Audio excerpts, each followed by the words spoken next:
Hello everyone and welcome back to another tutorial from Finance for Beginners. In this video, I'm going to show you how you can log into your existing account on the Cointiply application. So let's get started right away. First of all, open up the Cointiply app on your device, and after you are taken into the homepage, tap on the continue button and then scroll through or skip through the guides. Now, once you agree with the terms and conditions, you will be taken into the sign up page. Now, in order to sign in with your existing account, tap on the sign in option underneath. Now you will be asked to enter your credentials. Just type in the email address that you have used while creating your account within the email section.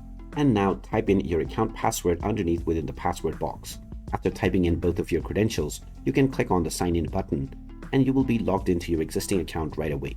In case you have forgotten your password, you can always click on the forgot password option to reset your credentials.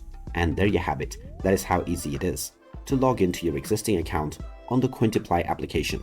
If you find this video helpful, don't forget to hit that like button and subscribe to our channel for more useful tips and tutorials. Thanks for watching, and I will see you again in the next one.